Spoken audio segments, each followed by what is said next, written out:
Good morning.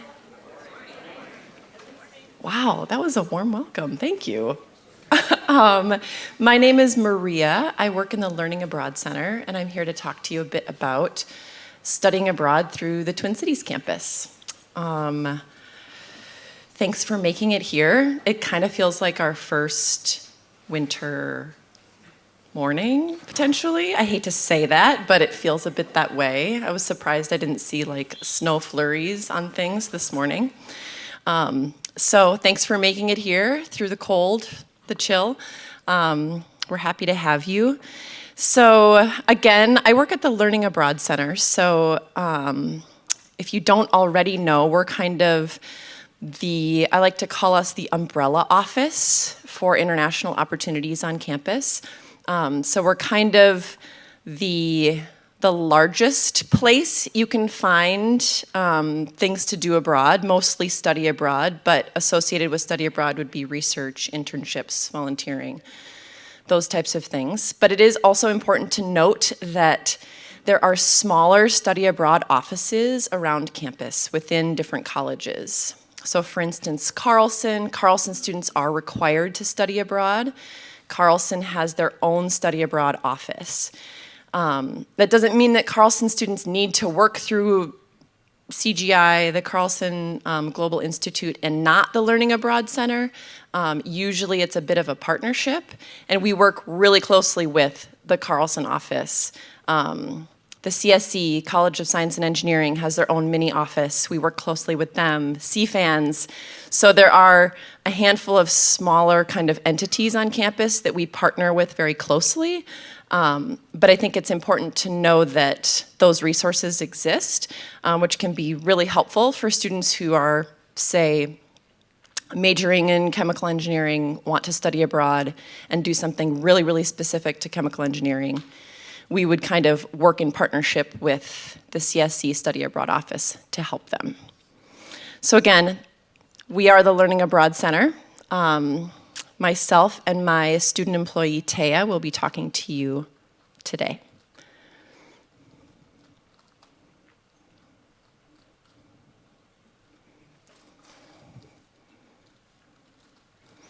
Okay, so to get us started, just kind of some stats about study abroad at the Twin Cities campus. We currently have about 180 programs in 50 different countries. So one of, I think, the first hurdles that students have to go over is figuring out which program they want to do. It can feel a bit overwhelming.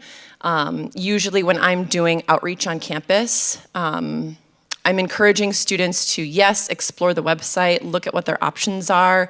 I'm pointing them towards resources on our website, but also just meeting with an advisor in our office. That's what we're here for, is to help students not only with the application process and departure process and support once they're abroad, but just deciding which country they want to go to and which option is the best fit for them and the variety of priorities that they may have. Currently, about 36% of U of M students study abroad, which is a really great percentage for the size institution we are. We're very proud of that. The Learning Abroad Center is one of the largest offices in the country. So for the number of staff that we have supporting your students, which is wonderful. We really pride ourselves on the spectrum of international opportunities. And basically what we mean by that is that we offer a lot of non-traditional locations. So students are not just being offered programs and locations in Europe, but options all over the world and programs that are very long-running. We're a leader in health, safety, and quality. So we have multiple positions within our office dedicated specifically to health and safety. So meaning tracking what's going on all around the world, where our students are, if any students need to come home due to world issues or mental health issues. We have a full-time staff member devoted specifically to helping students navigate mental health through the study abroad process. So we're really proud of the type of support that we provide. And we really try to emphasize that a study abroad opportunity can be integrated into any academic plan. And what we mean by that is that any student, no matter what their major or minor is, can study abroad if they want to, if it's a priority for them, and it does not need to delay graduation. Like I said, we have 180 programs, sometimes more than that, and all of those programs range in what they focus on, how long they are, where they go. So hopefully every student has an option that feels like a good fit. We talk a lot about career development with students today, helping them kind of think about what their career goals are, what their future goals, maybe it's graduate school, are, and how a study abroad experience can strengthen that kind of outcome, can help them become more employable or get into the graduate school that they're looking to get into. It is kind of one of these ways an undergrad can distinguish themselves. Right now, less than 10% of American college graduates have an international experience when they graduate, and so you're kind of automatically setting yourself apart if you are able to make it happen. And then we kind of integrate this kind of career development mindset in each stage of the process for them. So during the advising process, we're making sure that we're talking to them about, them meaning students, about what their career goals are while they're making a decision on which program they're going on. We also have programming abroad that kind of helps students unpack what they're doing while they're abroad, how it might connect to their degree, their future plans for their career or graduate school. And then returnee support. So we often try to hire returnees within our office if they're interested in working in the LAC. We also have workshops and events that basically help students kind of think about what their experience was while they were abroad, reflect on it, talk to both LAC employees and other students, and then actually start formulating some of the words that they'll want to use to talk about what their experience was like, more than just, I had an amazing time, but into the details of how it may have impacted them. So what can you do abroad? You can really do much of what you can do here on campus on an international program. So, 99% of our programs are credit bearing. You're taking academic credit the entire time you're abroad. So either major or minor credits, as well as liberal education courses. A lot of students do second language requirements on study abroad programs. It's a really great way of doing that. A lot of our programs offer second language learning in the classroom that's really kind of an intimate setting. So a professor with maybe 2 to 5 students, really helping them learn the local language and be able to navigate the location that they're in.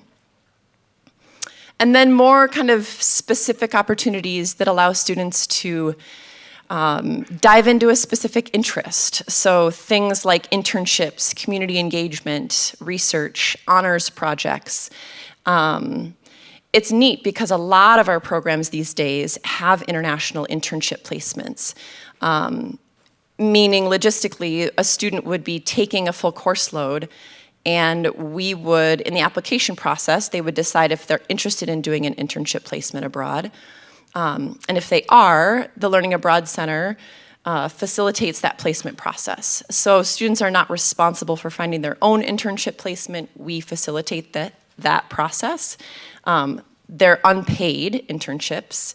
Unfortunately, they kind of have to be due to visa requirements in other countries, but it allows a student to kind of bolster their experience in the location with working at a local institution of some sort, right? A local organization that they can get to know the local community and people, kind of in a work setting.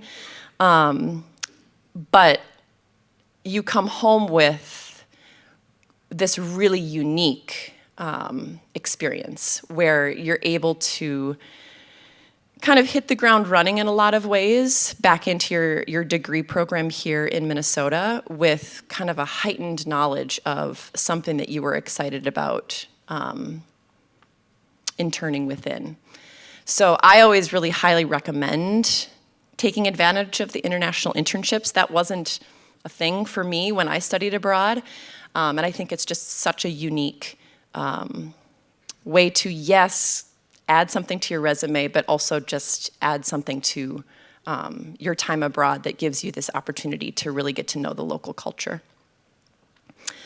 A second language is not a prerequisite to studying abroad.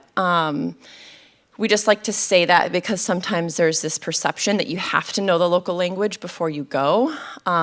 We do have a lot of language-intensive programs. So for example, Spain, you can study in Toledo and you need to know more Spanish in order to go on that program versus our program in Madrid. Both programs offer internship placements. They just each require a different level of Spanish language knowledge before you go. I like to say in a lot of ways, studying abroad is the best way to travel to a country that you don't know the language because you have a lot of support on site once you get there. That's what our on-site staff is there for, is to help students, if they don't know the language especially, how to navigate living in a country where it's harder to understand what's going on and communicate. And then major-specific advising information is online for 90% of majors. So what we have on our website are called major advising pages. We call them maps in the office.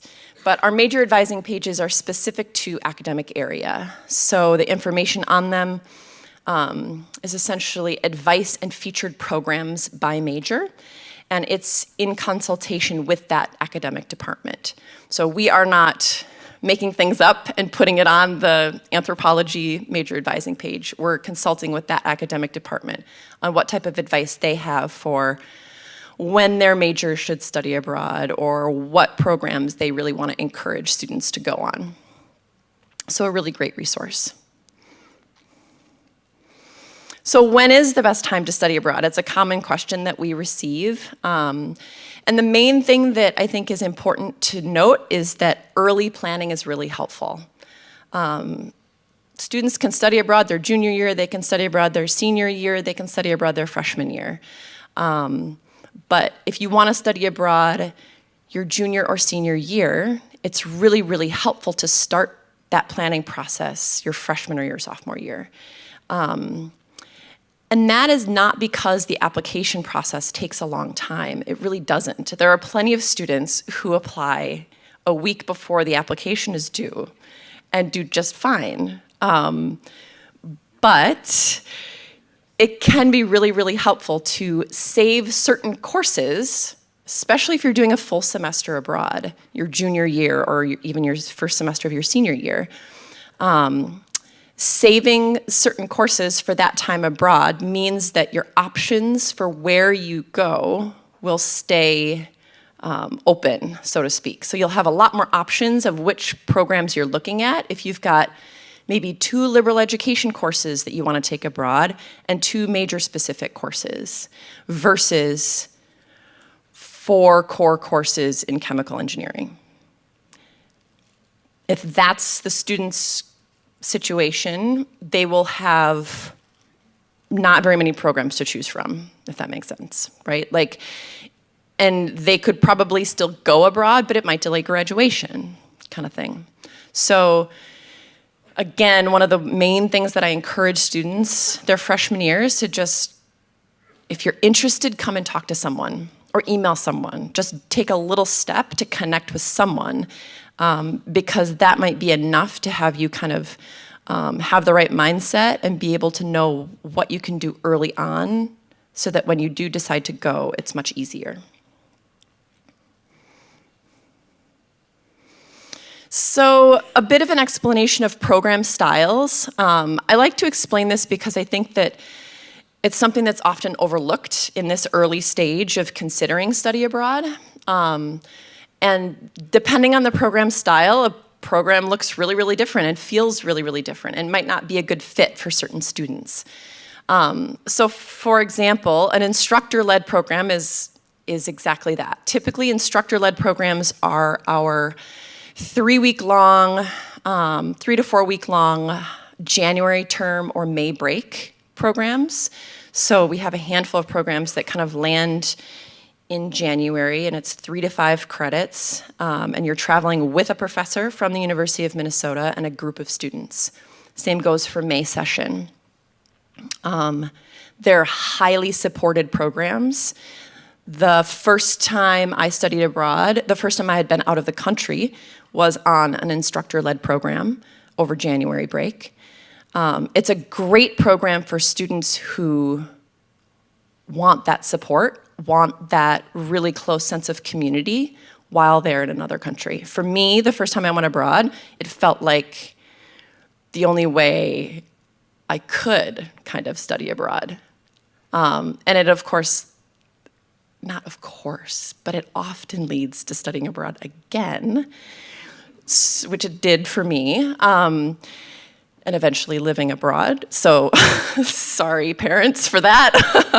But anyways, it's a great way for students to go abroad for a short amount of time and feel highly supported. University study style programs are students studying at a local institution in another country. So most likely, the language of the country they're studying in is English, or they happen to be able to be going to a American institution in another country where the language taught, the courses are being taught in English. Or they have second language knowledge proficient enough to be studying in an institution where they're able to learn sociology in Spanish, like a topics class in that second language. So obviously not all students fit into those categories, and that's kind of why study center-based programs exist. So study center meaning you are studying at a small study center in, say, Spain, with other mostly, if not all, American students. Most likely students who are both from the University of Minnesota as well as from all over the country. Study center-based programs are, I would say, a little bit more supported, like you're in a much smaller community versus attending an institution in another country. So the decision of which style program often depends on what a student's comfort level is, what their language knowledge is, what other types of experiences they want. If they want an internship, a lot of internships are available on study center-based programs. Homestays, we've got some homestays in both university study and study center. Excuse me. But homestays are such a great way for students to kind of propel their second language studies pretty quickly. And so I kind of dipped into some of the housing details, but hotels are used for instructor-led programs, dorms or on-campus housing of some form, a lot of times they're apartments, are on university study programs. Homestays and apartments are both offered on our study center programs as well. Financing abroad. So one of the top myths about study abroad is that it's automatically too expensive.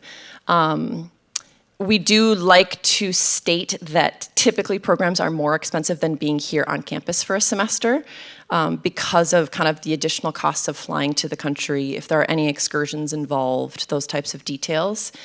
But the main thing that impacts a program fee is the cost of living of the country that the student is going to, or the program is in. So if you're looking at a program in central London, that will be a more expensive program than studying in Mexico, just because of the cost of living, especially in London, and providing housing in central London for students. So we do have like cost breakdown sheets on all of our programs on our website, so you can see the differences in costs and kind of like the bullet pointed totals. I think the next slide actually, there we go. We highly recommend that students meet with the student finance office during the process.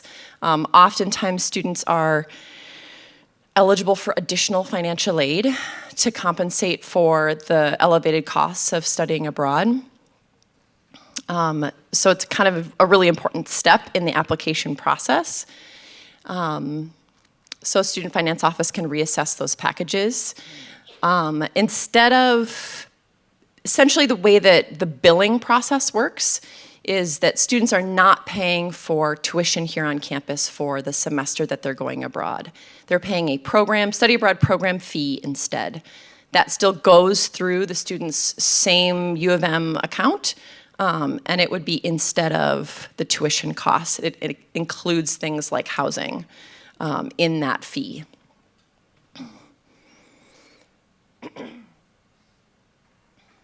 And finally, scholarships. So the Learning Abroad Center has, I want to say, around 15 scholarships for students studying abroad.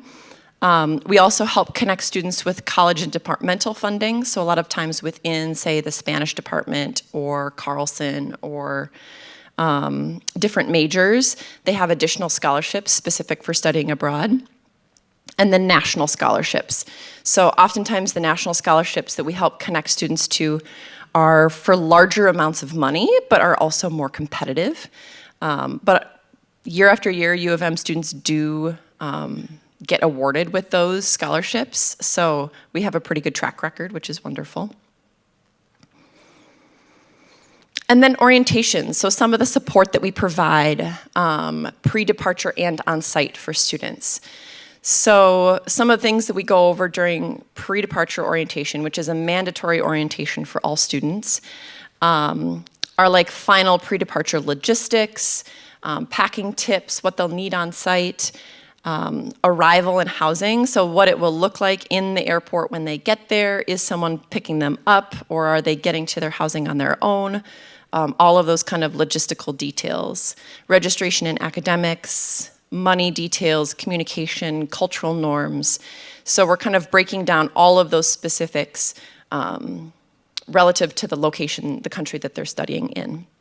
And then we also hold a parent pre-departure orientation.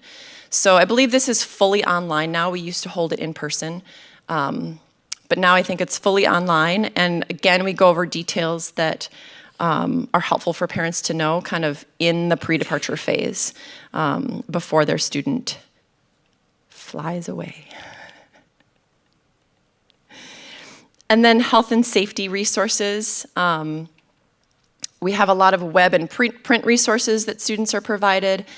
We also have all students fill out the release and waiver form in the application process. And so what that is basically like self-disclosure of health history, oftentimes specifically mental health history these days. It feels like really important for students to self-disclose mental health history on this form.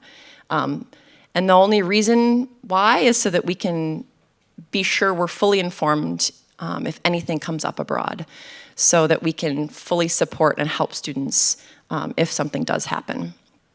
And then there's a 24-hour emergency phone and protocol that students receive as well. So how can you support your students? So the Learning Abroad Center does have a philosophy that is student-centered and also impacted by FERPA rules. So we can only disclose so much personal information about a student to their parents.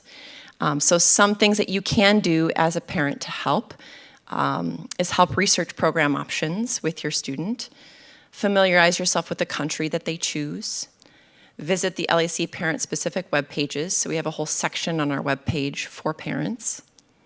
Attend the parent pre-departure orientation, and then consider an on-site visit during an academic break. So something we do have to remind parents of sometimes is that if you go and visit your student while they're abroad, they're not excused from going to their classes.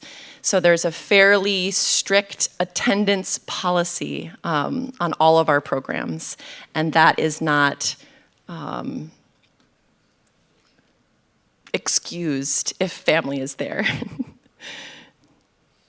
And with that, that's all of my general information. I'm going to pass over the microphone to Taya, one of my student employees, and she's going to talk about her experience in Stockholm and Jordan.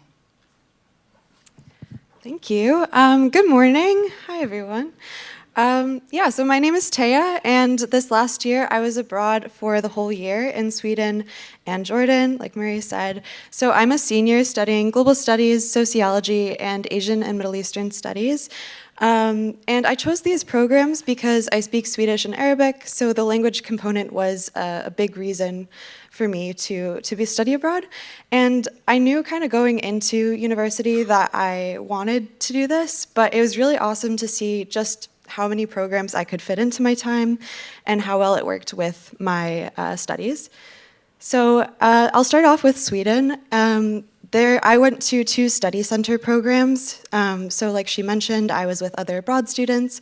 In Stockholm, there were 250 of us. And it was a study center only for abroad students, but they kind of tried to integrate us with local people as much as possible. So our program building was in the King's Music School. So we were with other students, which was awesome. And this was not a language intensive program. There were 3 of us who spoke Swedish in the whole program, but I still was able to communicate with my professors and get a lot of language practice in other ways. And I lived in a student apartment building, which also was with some master's students from Sweden, which was really fun. And there was a host family option, which I didn't take, obviously, but what I really appreciated was there was a visiting host family option as well, which meant that I was able to still hang out with this family, speak Swedish all the time. They cooked me dinner. We went out to this amusement park, which was really nice.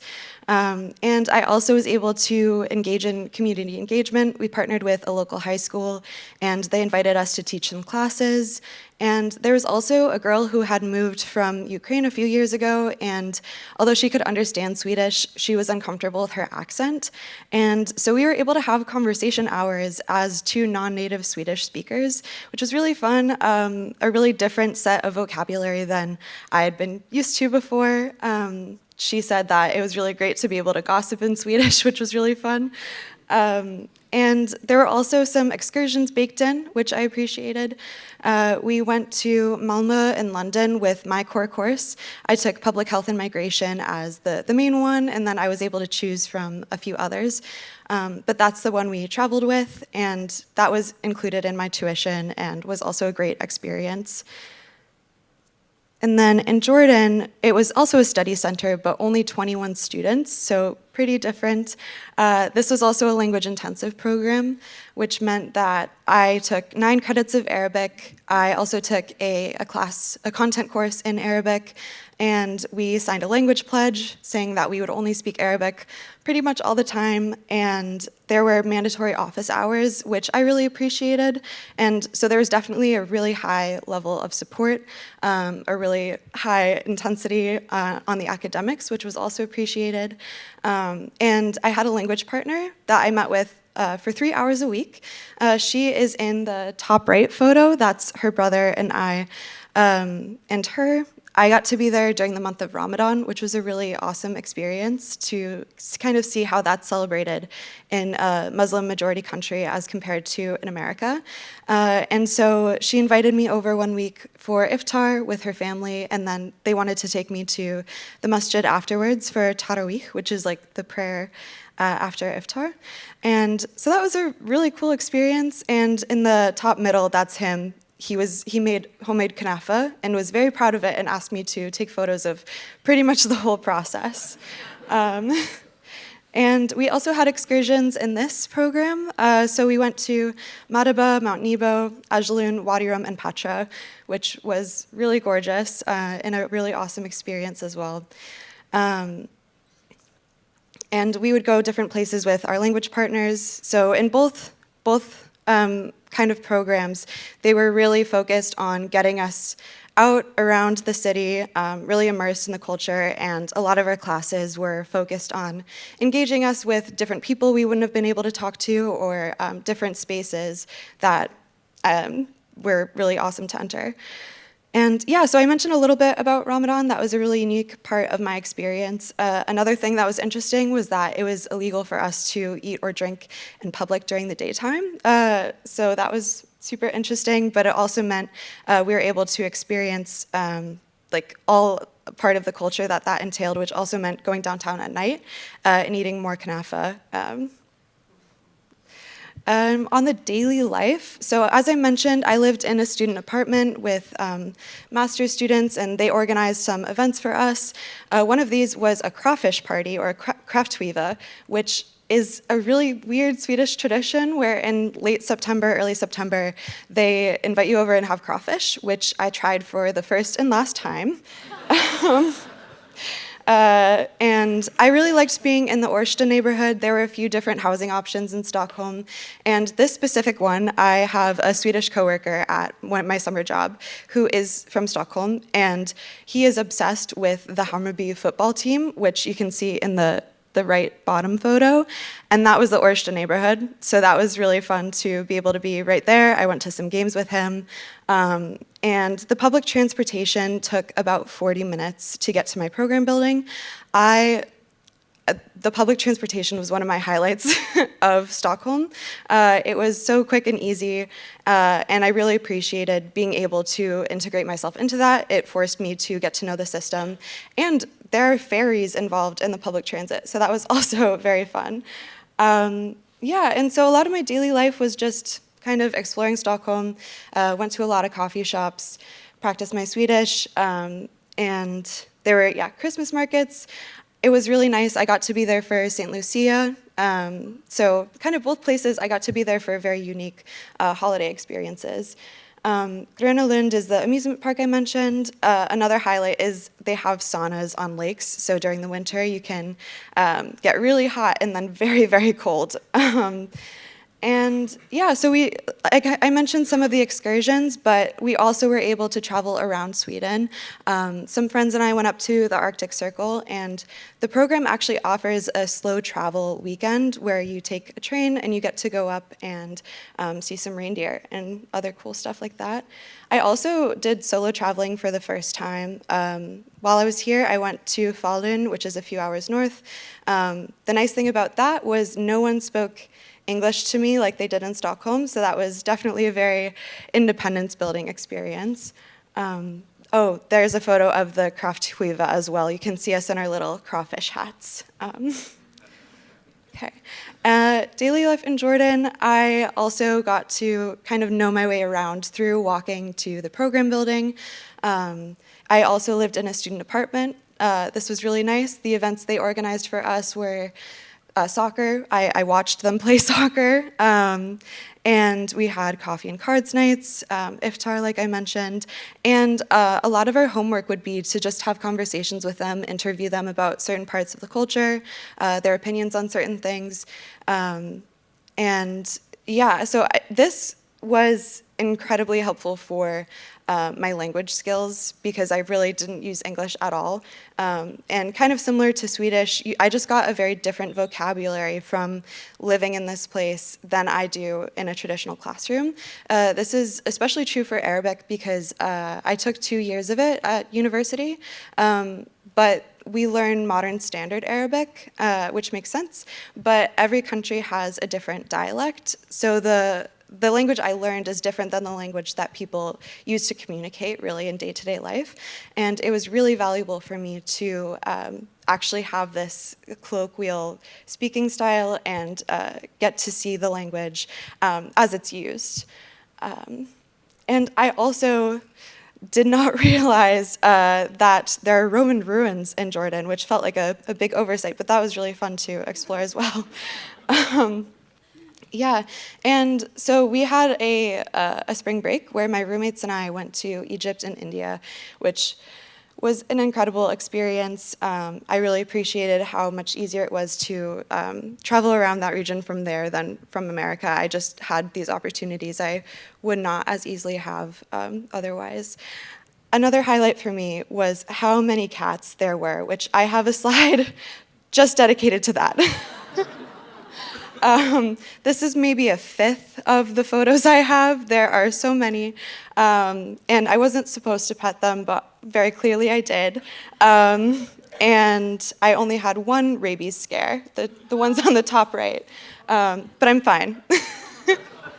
I'm good. It was also really fun to see just how much the culture in Jordan was just incredibly generous and hospitable. That's a huge tenet. But this also extended to the cats.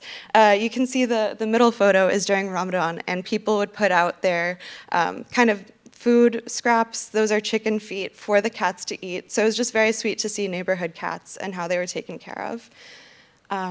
Another great opportunity I had was I got a scholarship from the Global Studies Office to conduct research abroad. And so I didn't have good photos for this besides some of the artifacts that I gathered during my time. So I took some classes, I chose some classes related to my research focus, which was asylum systems and refugee response in Sweden and Jordan. And so my professors were really instrumental in connecting me with people I could interview and talk to, and a lot of my field visits pertained to this, kind of these studies as well, which was really insightful. And yeah, so I've been able to turn this research into my thesis project, which I am also really excited about. And it also connected me with people I can network with for future jobs. As I'm kind of finishing my last year, I'm trying to figure out what I'm interested in. And it was really helpful for me as someone who wants to work abroad to be able to directly speak with people who are maybe doing jobs I'm interested in doing, or I would be able to work with in the future. Really quick, I can explain these photos. The bottom one comes from someone I spoke to who works directly with people aged 18 to 21, generally a little bit older in Sweden, who have been rejected from the asylum system and are undocumented. They also work with unaccompanied minors, and this is the flow chart that's supposed to be simple to explain the system to children. And yeah, I can't read a lot of it, but so that was, really interesting to see, and clearly a piece of research I wouldn't have had access to without being there.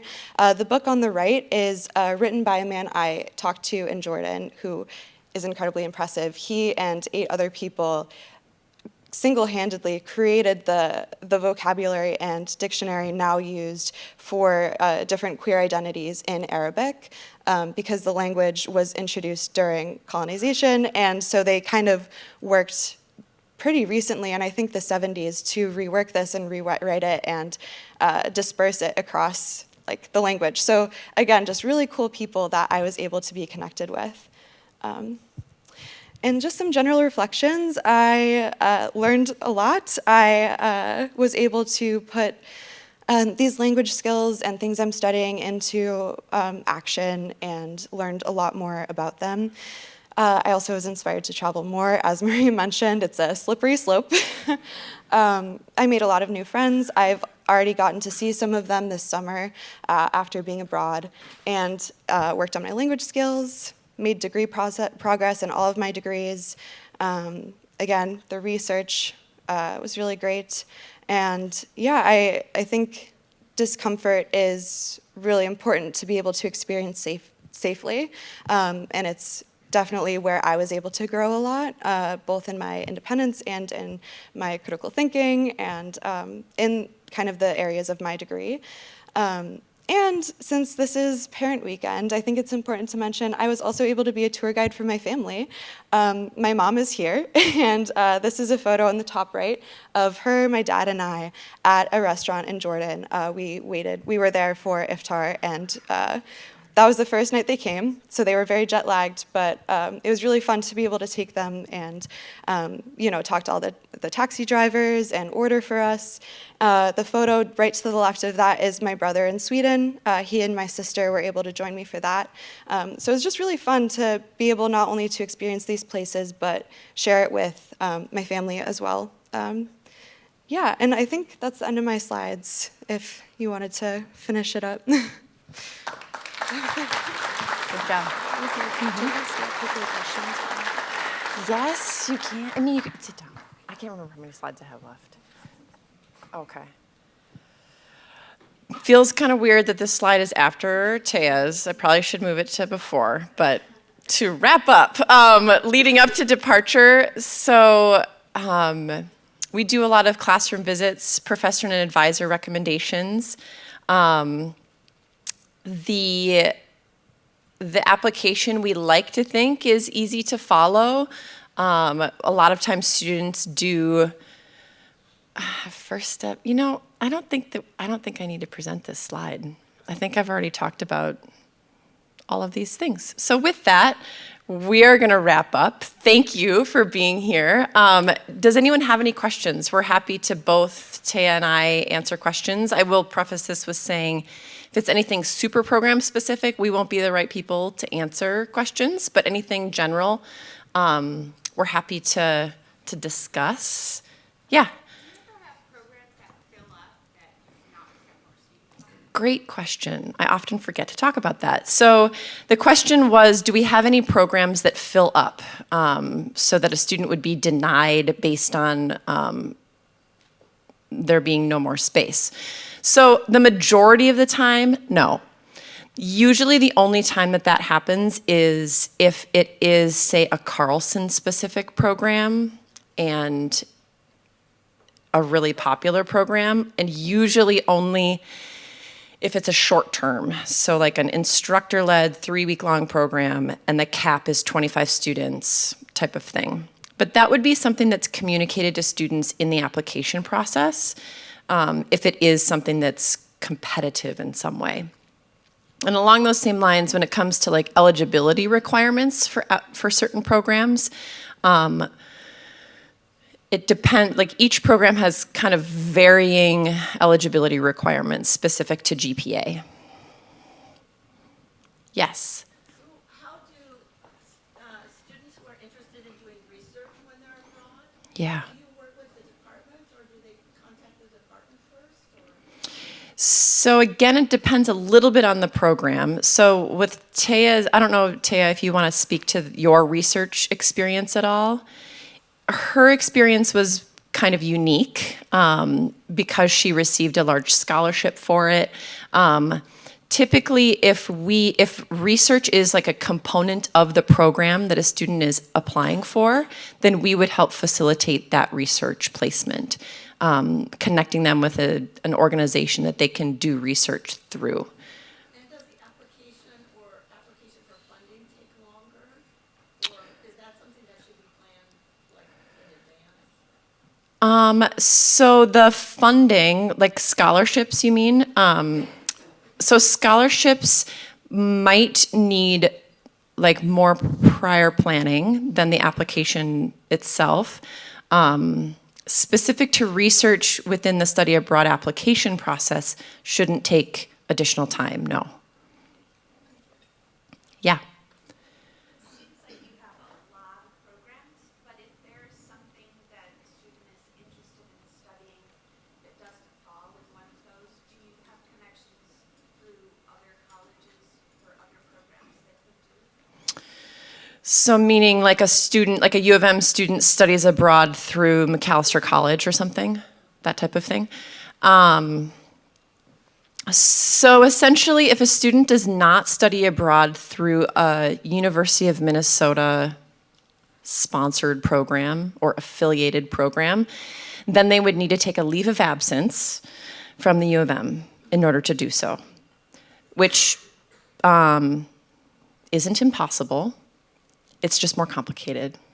So usually the main thing is that you wouldn't know before the experience if your credits will actually count and transfer back in. A lot of times they do and it's fine, but it would be kind of a risk to take. Yes. Do you have a lot of students who live off campus and study abroad? And do you know if it's easy to like sublet your apartment for a semester? Yeah, so we connect students with resources to do that. We don't facilitate anything specifically through our office, but there are ways that students connect for subleasers, even with students who are returning from study abroad and departing, and kind of match up that way. If a student is in any sort of on-campus housing, they are like released from that in order to study abroad. Yeah. Yeah, I feel like I maybe had a bullet point, but I didn't talk about it. But yes, all students have international health insurance set up for them automatically through the application process. It's not even an option. So, check. Yes. Yeah. In some of these higher risk locations, how is like safety handled? Yeah. Well, I think first and foremost, if there's any sort of like unrest that would be putting students at risk, we wouldn't be sending students there, or we would potentially be evacuating students if they're currently there, if something comes up. Otherwise, there's a lot of education within pre-departure and on-site orientation to educate students on how they should be navigating a country. Whether that be the times that they're out on mass transit or, similar to what we would be teaching students in navigating campus here in the Twin Cities in a lot of ways, just very specific to the location in the country that they're in. Usually that has to do too with specifics to the culture of like what the cultural norms are in different scenarios that could put students at a higher risk. But I think first and foremost, like if there is any sort of high risk situation in a country, we would potentially not even be sending students there. Does that answer your question? A little bit, yeah. So like I'm thinking specifically in terms of, like parts of Africa or. Yeah, I mean, I would say that again, like we have, sure, yeah. So for instance, we have a really long running program in Senegal. And the location in which our program is run in Senegal is in a very safe location, in a very safe neighborhood, in a very safe city. Not any more high risk than living here in Minneapolis or St. Paul. But there are still cultural differences, right, that students have to be aware of and have to have their decisions and actions be informed by. So we make sure that students are educated on those things, for sure. But we're not sending students to locations that are putting them in a position where they're in a really high-risk situation. Other questions? Yeah.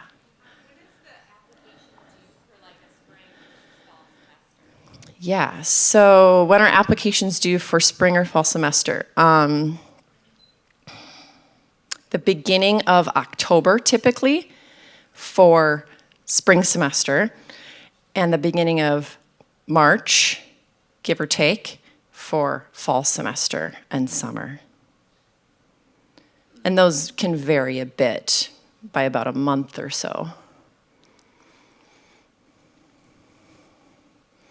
If we could get they want the audio, yeah. Oh, they want the audio. questions Oh, this yeah. is all recorded. I forgot about that. Hi, what's the percentage split between a full semester versus the instructor-led? Ooh, I don't know, unfortunately. That's a good question. I don't know. I'll ask. I won't be able to tell you after I know, but I'm not even going to be able to guess. I'll just say that short-term programs are certainly popular, but as our semester, a lot of students, especially students who come into their undergrad knowing they want to study abroad, almost all of those students do a full semester program. And a lot of students who do short-term programs do end up doing a longer-term one. So I'm sorry, I don't have the answer. Do we have somebody else? We have one way back there.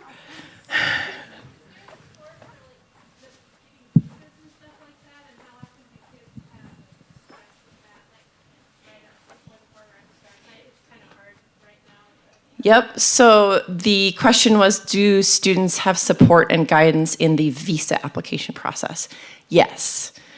Yes, I should have shown that we had a photo shared in our office of, I'm not gonna remember the country, but like 3 or 4 of our staff members processing stacks of I believe it was Barcelona visa applications. And certain, depending on the country, our staff takes applications and passports physically to Chicago to have them processed. That's what has to happen with the specific country. So yes, students have support with that. I would say that the most important thing is that students are reading the emails that our advisors send them.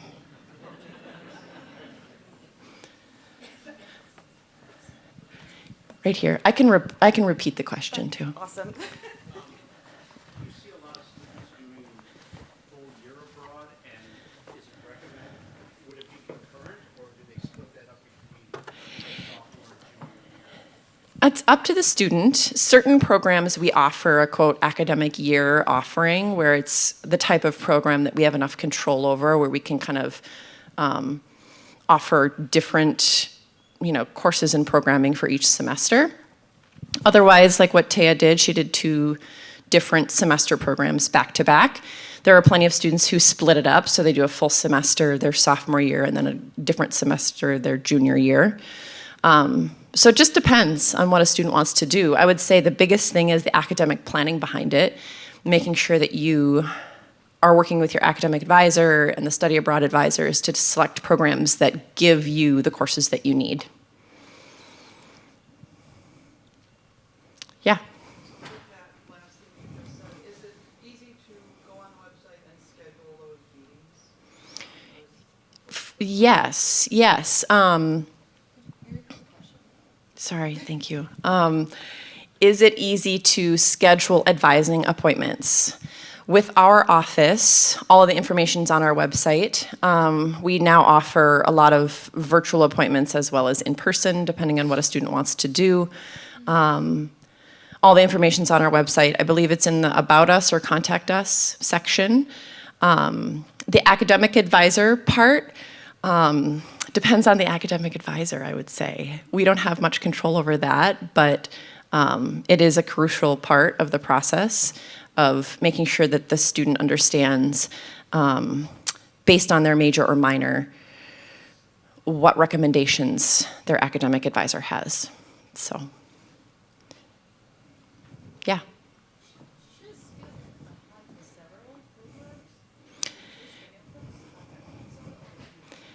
Good question. So the question was, should students apply for multiple programs?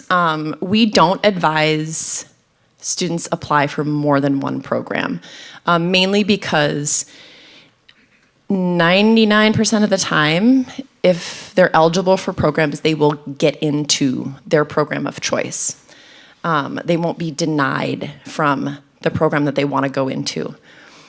If a program is canceled, the only programs that typically get canceled are short-term, 3-week-long programs that don't get enough enrollment or something happens with the professor that they can't run the program. If that's the case, our advisors would be working with any admitted students on that program to make sure that they get into a different program that they'd like to get into. You guys have a lot of questions. Okay, over here. Within our office, I would say only a couple of weeks. Yeah, like you can get in pretty immediately. Good question. Sorry, the question was, how long does it take to get into an advising appointment in the Learning Abroad Center? Right here? I'm not in this, so I apologize, but for a student that may be interested in traveling someplace, but really doesn't have any idea where they want to go, but is it through your office or through their college that they get the advice as far as where to get appropriate or useful experience in mechanical engineering? Yeah, so I would say our office and website is the first place to start, with like our major advising pages. Depending on the college, there are study abroad specific offices and advisors that they might be able to meet with, but they'd be able to find that out through our office as well.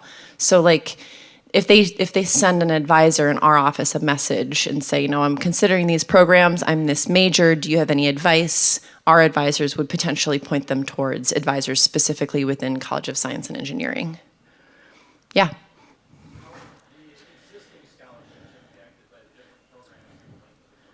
Sorry, can you say that again? This is the last question. How are the